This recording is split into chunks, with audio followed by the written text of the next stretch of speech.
When we first click on the seating planner, by default it navigates us to the seating floor plan. If you already have a rough idea of what your floor plan layout looks like, you can start arranging the placement of your tables.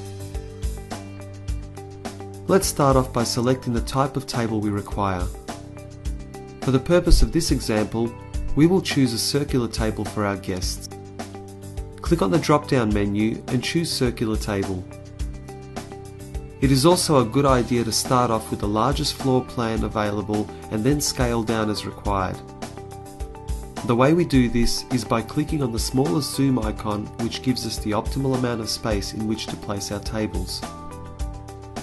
Now, depending on the size of the tables at your chosen venue, you can have anywhere from 4 to 14 guests per table.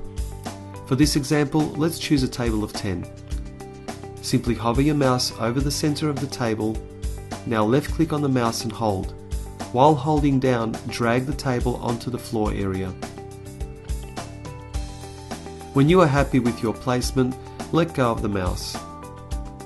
Keep repeating this process until you have the desired amount of tables on the floor.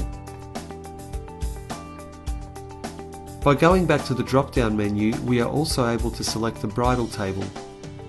This gives us the option to have anywhere from 2 to 20 guests per table. Let's drag and drop one of these on the floor and position it accordingly. As we can see, the table is not quite facing in the right direction. Just for now, let's click on the largest zoom icon. Scroll across until you find the table.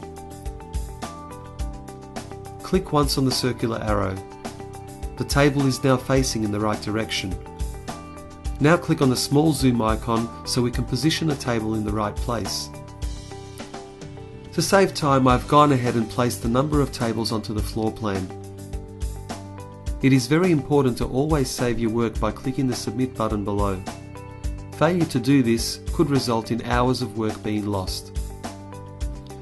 At this stage, we are not able to assign any guests to the tables because we haven't yet created a guest list. Go to the top and click on Manage Guest. Whether you would like to add an entire family or a single person to your guest list, this is easily achieved. For our first example, we are going to add a family of 4. Click on Add New Guest Group. The person's title, first and last name are mandatory fields and must be completed. As for the rest of the information, you can come back to that at any time. For the purpose of this example, we have completed every field. You even have a comment section in case your guest has any special needs or requirements. When you have finished, click Submit. To add an extra member to this group, click on the plus symbol here. Once again, the first 3 fields are mandatory and the rest you can come back to at any time.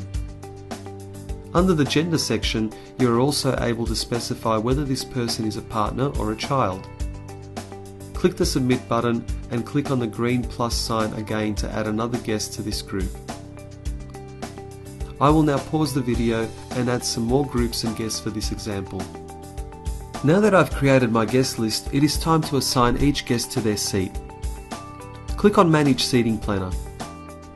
We already have some tables on the floor, and by clicking this little green man in the middle of the table, it brings up the guest list. You can either choose a single guest by clicking the name, or choose more than one person by holding down the Control key on your keyboard and selecting more than one guest in your list. For this example, let's select 4 of our guests. Once you have selected the guests, click the Save button. Your guests now appear in their seats. As you can see, the females are in pink and the males are displayed in a darker colour. If you would like to rearrange your seating order, just place your mouse over the seat, and while holding down the left button on your mouse, drag them anywhere you want.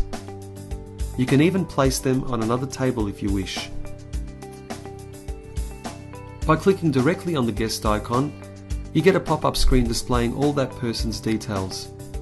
You can even give your table a name by clicking the Click to Edit Me section.